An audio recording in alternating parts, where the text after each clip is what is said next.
Sok anjing. Viral. Video iring-iringan pasukan bubarkan keributan sekelompok pemotor di Cianjur. Sebuah video yang memperlihatkan suasana keributan antara kelompok pengendara motor dengan kelompok lainnya di Cianjur, Jawa Barat, viral di media sosial.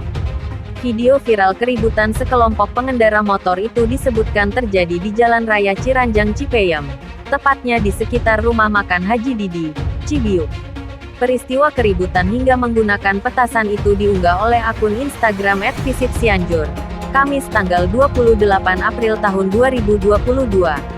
Namun, aksi keributan tersebut berhasil dibubarkan iring-iringan pasukan TNI yang saat itu menaiki truk bertuliskan Yon Armat 5. Saat dikonfirmasi, Kepala Penerangan Kodam Kapendam 3 Siliwangi, Kolonel Infantri Ari Trihedianto membenarkan adanya kejadian tersebut. Kejadian itu, Ibu Ari, terjadi di Jalan Raya Ciranjang Cipeyem, Desa Cibiuk, Kecamatan Ciranjang, Kabupaten Cianjur, Jawa Barat.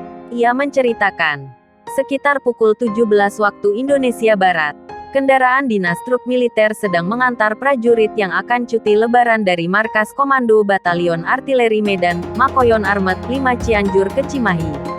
Dalam perjalanan, rombongan melihat ada keributan antara warga dengan sekelompok pengendara motor yang menggunakan atribut XTC. Namun, terkait penyebab dari keributan tersebut, pihaknya tidak mengetahui secara jelas bagaimana awalnya.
Jangan lupa subscribe, share, komen, dan like ya.